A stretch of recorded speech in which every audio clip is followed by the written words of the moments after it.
لوحي راتب ورست يعني النبوة ورست سي أولني كان رسول الله صلى الله عليه وسلم توسفارك سو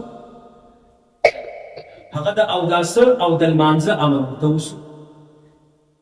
حضرت جبرائيل عليه الصلاة والسلام وتلالي رسول الله صلى الله عليه وسلم تا منزكا يبقون دباندي ولا لحقي مزكي تصوبر أوتي جبرائيل عليه الصلاة والسلام أو دسور باندي كوي النبي عليه الصلاة والسلام مرتكتن سكلا جبرائيل عليه السلام أو دس وركت رسول الله صلى الله عليه وسلم ولا لي أو دس يوكرت بیا جبرائيل عليه الصلاة والسلام بالمانزه ودرې دوه رکعات نفل یوکړ رسول الله صلى الله عليه وسلم مرتګوري سکلا جبرائيل عليه السلام فارغ وسو النبي عليه الصلاة والسلام هم هغه دوه رکعات نفل وکړ پر کوم ترس جبرائيل کول پر هغه ترس باندې رسول الله صلى الله عليه وسلم رسول الله صلى الله عليه وسلم سلاله کوړه خپل کوروالا حضرت خدیجة الكبرى رضي الله عنها ته هم دغه المنظر وشوي هغه ته هم ویل چې تری باندې دوی دواړه په یوځای باندې دالمس خبره به ان شاء الله مختصره کو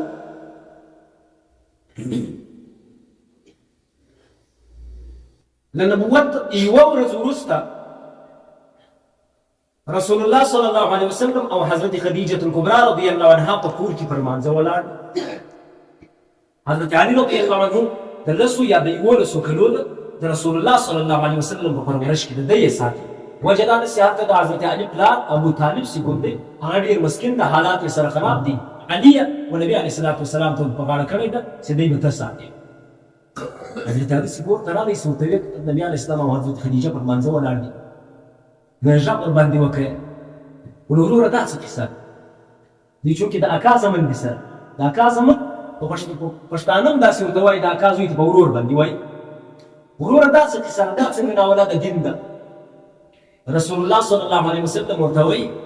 وایي دا هغه حق دین ده چې پیغمبران پر دغه دین باندې راغلي دي دا دین یې راوړی ده د فرشتو دغه دین ده د نیکو خلکو دغه دین ده اوس ماته الله تعالی دا دین راکړی ده چې زه ټولې دنیا ته ورسوم نو اول دا ته وایم چې ته کلمه د لا اله الا الله محمد رسول الله ووایه حضرت علي ته وویل چونکې کښېنایي د کشر ده هغه ورته وویل زه به د پلار سره مشوره وکړم نبي عليه الصلاة والسلام ورته وایي نبي عليه السلام چونکې وارخطا سو چې که ده دا مشوره کوله زما دغه راز ښکاره کېږي افشا کېږي چې محمد د نبوت دعوه کړې مې ورته وویل علي که چېرته ته ایمان نه راوړې مې راوړل خو بس دا خبره پټه درسره وساته چاته مه وایه حضرت علي رضي الله عنه وایي زه چې راغلم دا شپه باندې ماخوستن ویده شولم د شپې په خوب کې داسې له غیبت څخه داسې چم وسو لکه زما په زړه باندې چې ایمان نه ننوتی یعنې کوم حالت چې مې پخوا سهار چې راپورته سوم هغه حالت مې په ځان پوهېدم چې بلې لارې ته اوښتی راغلم رسول الله صلی الله علیه وسلم ته مې وویل ما ورته د څه شي دعوت وکړې خلکو ته ده وویل زه دا دعوت در کوم چې ته دا کلمه ووایې چې اشهد ان لا اله الا الله وحده لا شريك له واشهد ان محمدا عبده ورسوله دغه کلمه ووایې چې الله تعالی واحد لا شریک ذات ته زه دا ګواهي ورکوم بل معبود د عبادت لایق نشته ما سوی الله تعالی څخه او دا ګواهي ورکوم چې محمد د الله تعالی رسول ده زه د دغه لپاره خلک رابولم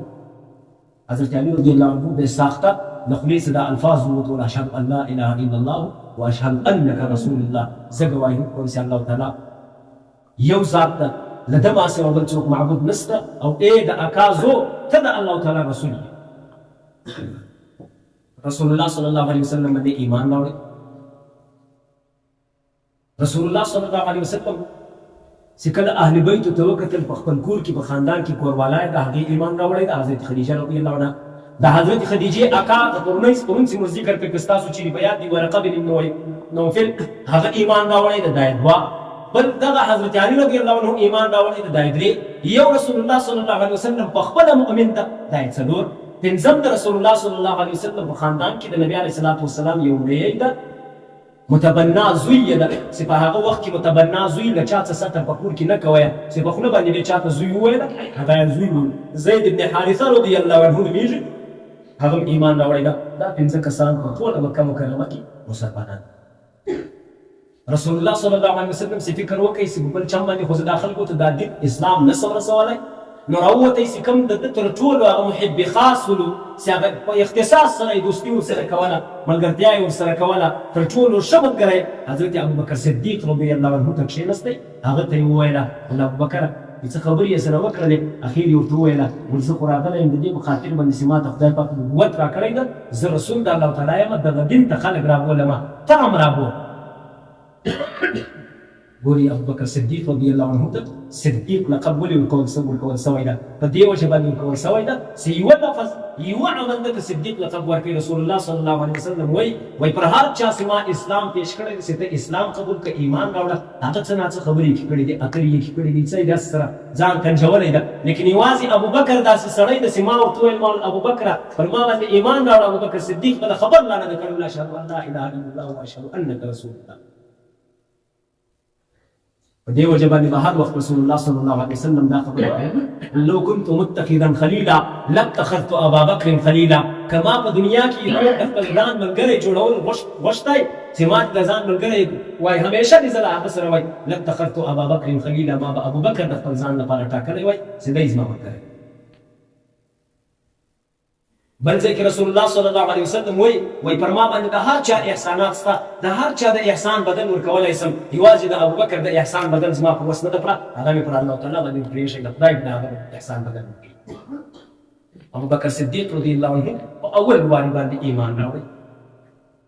اوس به دلته یوه نکته بیان کړو هغه دا ده له تاسو څه خاص قیسه دا پوښتنه کومه ابوبکر صدیق رضی الله عنه چونکې شپږم نفر پسې ایمان راوړي که نه رسول الله صلی الله علیه وسلم سره د نبی علیه الصلاة والسلام ما سیوه پنځم نفر داسې ایمان راوړي اوله ښځه چې کومه ده حضرت خدیجه رضی الله عنها ده اول کشنی حضرت علی رضی الله عنه داسې ایمان یې راوړی ده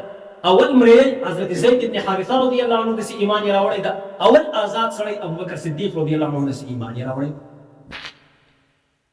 امام ابو حنیفه رحمه الله چې به کله پوښتنه وسوله چې چا اول ایمان راوړی ده دا زموږ او ستاسو امام ابو حنیفه رحمه الله ده به په جواب ورته وویله ول په آزادو خلکو کې ښه په مریانو کې ښه په کوچنیانو کې ښه که په ښځو کې ښه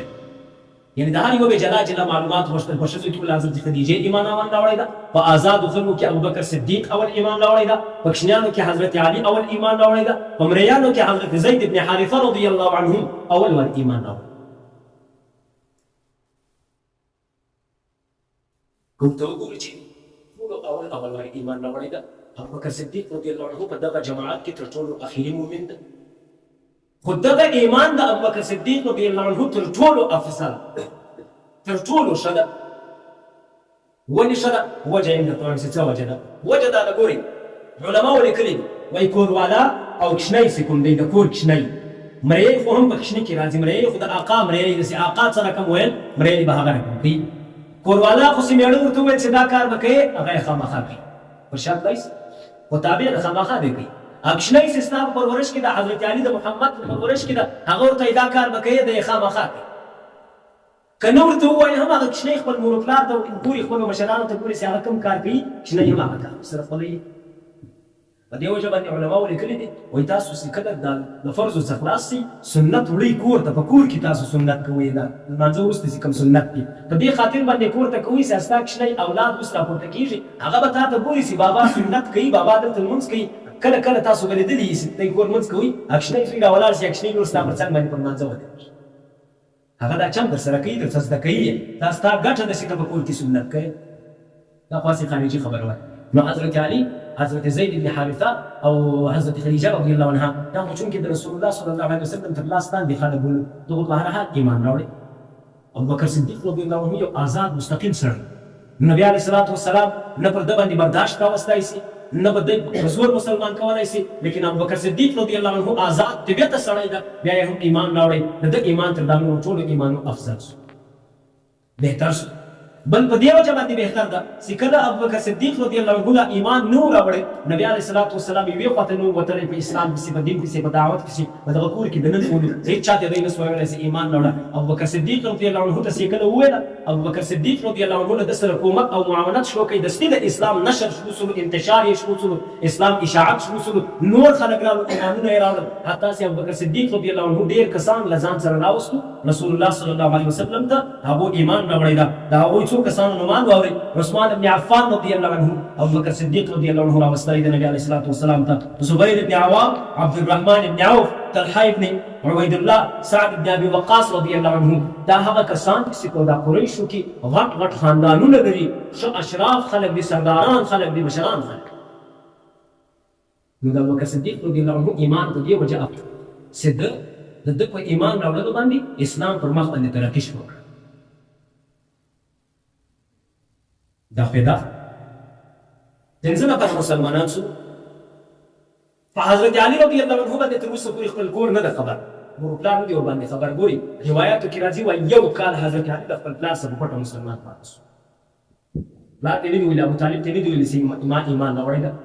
خو حالات داسې حالات دي چې لمونځ کله دوی کوي په یو دره یا په یو شیله کې په پټه باندې لمونځ کوي، چې داسې نه مشرکین مې وویني تکلیف راونه رسوي. یو وخت رسول الله صلی الله علیه وسلم او حضرت علي رضی الله عنه په یو دره کې لمانځه ولاړ. د حضرت علي رضی الله عنه پلار ابو طالب پر دغه لار باندې تېرېدی چې ورته ویې کتل دوی پر لمانځه ولاړ دي، نو ورته انتظار شو. کله چې دوی لمونځ ختم کړ، ابو طالب غږ ورباندې وکړ د نبي علیه الصلاة والسلام باندې، وایي وراره دا څنګه دین دی؟ دا څنګه ناوړه د عبادت دی؟ هغه ورته وایي، نبي علیه الصلاة والسلام ورته وایي کاکا دا هغه دین ده چې د فرشتو دین ده، دا هغه دین ده چې د پیغمبرانو دین ده، دا هغه دین ده چې 1,420,000 کم وبېش انبیا د دغه دین لپاره راغلي دي دنیا ته. زم الله تعالی د هغه 1,420,000 کم وبېش انبیاو څخه یو نبي الله تعالی جوړ کړی، رالېږلی د ادم یې په لاس راکړی ده چې ټولې دنیا ته. لہذا چې نورې دنیا ته زه تر هر چا اول ته حق راباندې لرې، ته مې اکا یې، تربور سکونی مې یې، خپل قریب مې یې، تا ته دعوت درکوم، ته ایمان راوړه. دا څه قبول یې کړ او زما معین او مددګار جوړ څه کومک مې وکړ. ابو طالب ورته وایي زه د خپل آبا او اجداد د خپل نیکهګانو دین نسم پرېښولی، خو دا مې در سره وعده ده وراره چې په مکه مکرمه کې به څوک تا ته د ذرې برابر تکلیف هم نه در ورسوي چې څو ابو طالب ژوندی. ما تاسو ته مخکې هم وخت وویله ابو طالب د رسول الله صلی الله علیه وسلم څومره دفاع کړې ده، یوه اکا د خپل زوی د خپل وراره دونه دفاع نه ده کړې ده که ابو طالب څه کړې. علي باندې مخ راواړوئ، وایي علي څه وایي دا کوم دین ده، دا څنګه ولد ده؟ علي ورته وایي کیسه یې ټوله ورته وکړله، وایي دا خو محمد ده، د الله تعالی نبي ده، او ما ایمان ورباندې راوړی ده پر الله تعالی باندې او پر دغه نبي محمد باندې چې دی د الله تعالی نبي ده. ونه ابو طالب ورته وایي خپل زوی ته، وایي علي تا ډېره د خیر اراده کړې ده، ګوره دا خپل د اکا زوی چې کوم ده دا یوازې پرېنږدې خپله کافر د مشرک خپل زوی له دغې لارې نه راګرځوي. څو ورځې تېرې شولې، ابو طالب حضرت علي او نبي علیه الصلاة والسلام بیا په یو درګه کې په لمانځه باندې ولاړ دي. ابو طالب را روان ده، بل زوی ورسره ده د جعفر په نامه باندې. حضرت علي والسلام واسطه طرف ته ولاړ وو، یو سره تر اوسه جمع کړه، مخکې یو ملا یو بل سړی جمع وکړی،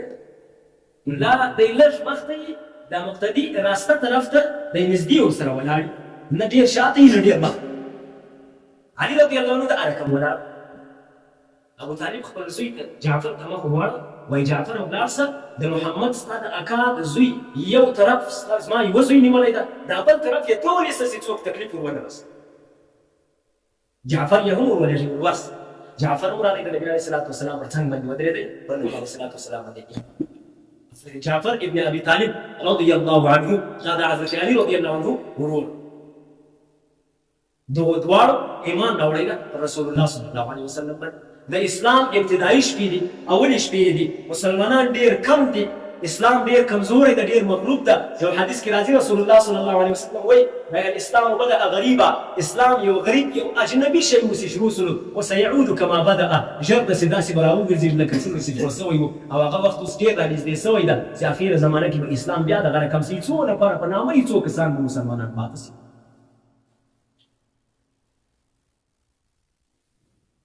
دا پیدا یو بل صحابي ده د حضرت طلحه رضی الله عنه په نامه باندې، هغه وایي زه مخکې تجار ده، د تجارت په خاطر باندې تللی وم بصره ښار. بصره هغه ښار ده چې نبي علیه الصلاة والسلام په هغه کې یوارې د بحیرا راهب د جرجیس سره ملاقات کړی ده په کوچنیوالي باندې، بیا یې د 25 کاله په عمر کې له نستوره راهب سره ملاقات کړی ده. دغه ښار ته راغلم، دلته چې کله راغلم یو راهب د غږ یې وکړ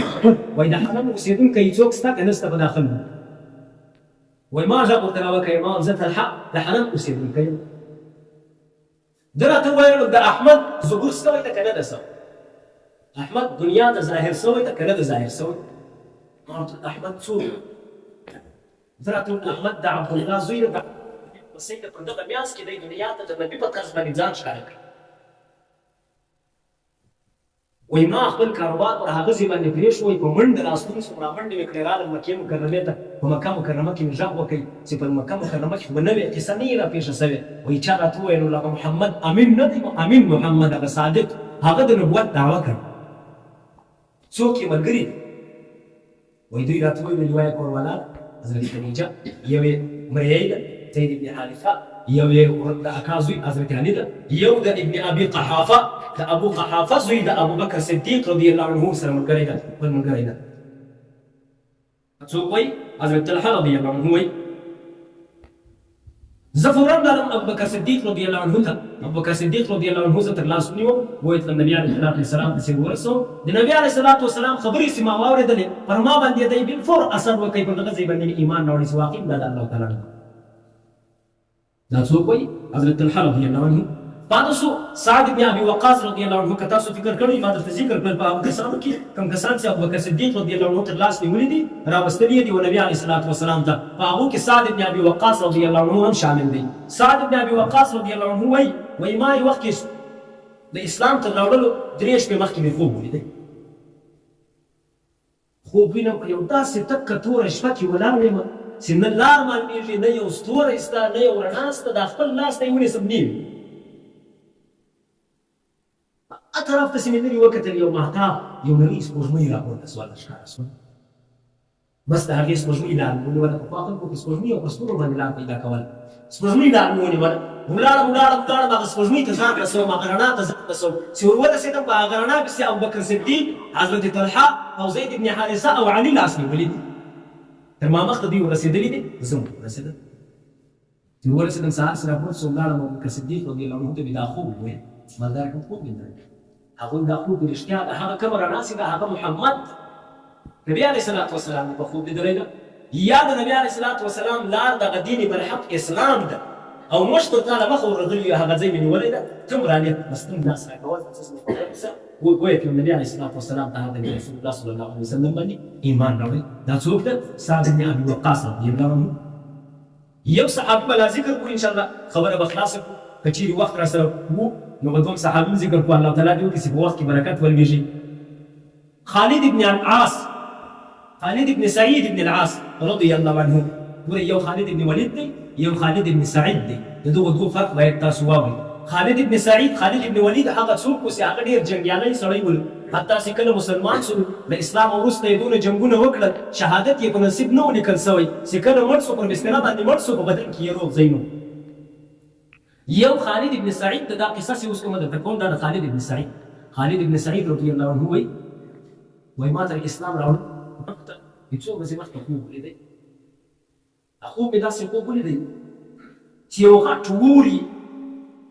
داسې کړۍ یې په هغه کې اور بل یي